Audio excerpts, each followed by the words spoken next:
ওরা লেবারদেরকে পিছনে রেখে ওরা সামনে কিছু আন্দোলন করি এই কর্মটাকে ব্যাঘাত ঘটানোর জন্য চেষ্টা করতেছে। এক কথায় বলতে গেলে ওরা দেশের শত্রু, জাতির শত্রু। কর্মস্থলে গিয়ে তারা যেই হয়রানি মানুষকে করায়, ভোগান্তি সৃষ্টি করে, সেটা আমরা ব্যবহার করি, বন্দর ব্যবহার করি, আমরা বলতে পারবো। যেই কারণে ওরা করতেছে, এক কথায় হচ্ছে ওরা চোর। যারা এগুলা করতেছে এক কথায় বলতে গেলে ওরা চোর। আমরা বন্দর ব্যবহার করি, আমরা বলতে পারি বন্দরে কীরকম ভোগান্তি প্লাস কীরকম চুরি চামারি হয়, সেগুলা সবগুলোই ওরা করে। কাস্টমের জন্য আমরা ঘন্টার পর ঘন্টা বসে থাকতে হয়, স্কেলে গাড়ি নিয়ে ঘন্টার পর ঘন্টা বসে থাকতে হয়। ওর ডিউটি 8টায়, ও আসে 10টায় বাসা থেকে। এই কাস্টম এখন ওদেরকে বাইর করে দিতে পারে, ঠিক আছে, কিন্তু লেবার যারা কাজ করে তাদেরকে ডিবি ওয়ার্ল্ড বাইর করবে না, তাদেরকে বহাল রাখবো।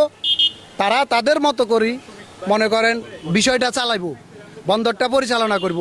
এখন এখানে লেবারদেরকে কিছু ভুলভ্রান্তি বুঝ দিয়ে ঘন্টার পর ঘন্টা শুধুমাত্র একটা সিগনেচারের লাই 2 ঘন্টার উপরে বসে থাকা লাগে। আমি কেডিএস লজিস্টিকের ড্রাইভার।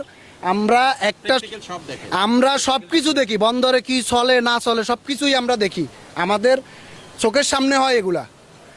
বন্দরে চুরি করে স্পেশাল কিছু ফোর্স আছে, এরা ওই চোরদেরকে কার্ড তৈরি করে দেয়। কার্ড তৈরি করে দেওয়ার পরে বন্দরের ভিতরে ঢোকার পর ওরা চুরি করে যে টাকাগুলো ইনকাম করে সেখান থেকে ওদেরকে ফায়দা দেয়। এটা আমাদের চোখের সামনে। বন্দরে এসকারাবের গাড়ি থেকে এসকারাব নামাই ফেলে, সেই লোকগুলা মনে করেন ইফাস ট্রেডার্সের লোক। এগুলো আমাদের চোখের সামনে হয়। ইফাস ট্রেডার্সের লোক, এটা একটা সংগঠনের লোক। যেমন এদেরকে বন্দরে চাকরি, এরা তো বাইরের একটা প্রতিষ্ঠান, ঠিকাদার প্রতিষ্ঠান।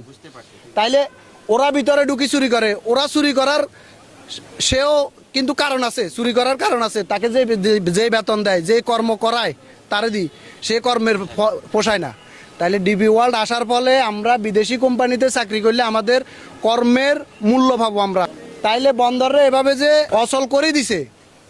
আপনি সাইপ পাওয়ারটেক নামে একটা প্রতিষ্ঠান আছে, কয়েকশো কোটি টাকা সে লুট করছে।